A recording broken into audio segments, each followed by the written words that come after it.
Bonjour, alors je vais vous montrer comment utiliser le logiciel Inspiration qui sert à créer des schémas et des cartes mentales.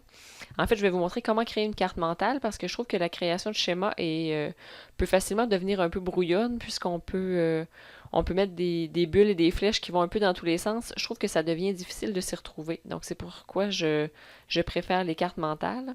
Donc quand on ouvre, on a ici notre idée centrale avec des idées secondaires. On peut ajouter des idées tertiaires, on peut en ajouter autant qu'on veut. Là, on peut faire des branches comme ça, autant qu'on en a besoin.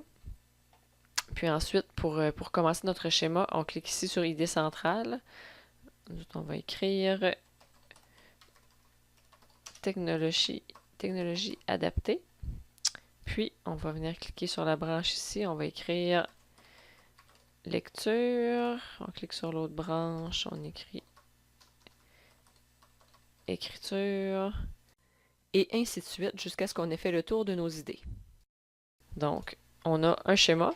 On peut ajouter des images. Il y a plusieurs choix d'images si on veut se donner des petits trucs là, pour que ce soit plus facile de se repérer avec des éléments visuels.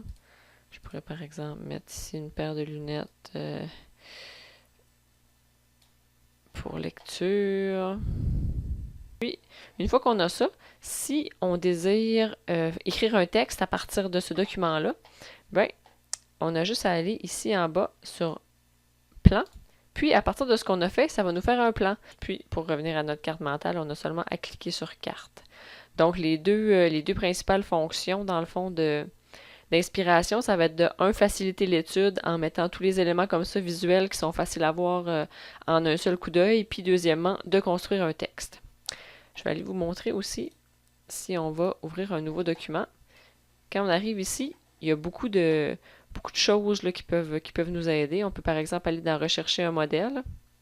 Ça, c'est des cartes qui sont déjà faites. Ça peut nous donner des idées. On peut choisir par exemple rapport sur une révolution. On a déjà des éléments là, qui sont indiqués. Ça peut aider aussi pour commencer une carte quand on est moins familier un peu avec le logiciel. Puis, ici également, il y a un didacticiel qui est vraiment très complet, dans lequel on trouve de la documentation en format PDF, des exemples de cartes et surtout des vidéos de démonstration qui expliquent vraiment très bien comment utiliser le mode schéma, comment ajouter des symboles, lier des symboles. Il y a vraiment plusieurs vidéos. Puis avec ça, c'est vraiment facile là, de comprendre comment ça fonctionne. C'est un bon aide-mémoire si jamais vous avez des difficultés à vous y retrouver. Donc voilà, c'est pas plus compliqué que ça pour le logiciel Inspiration.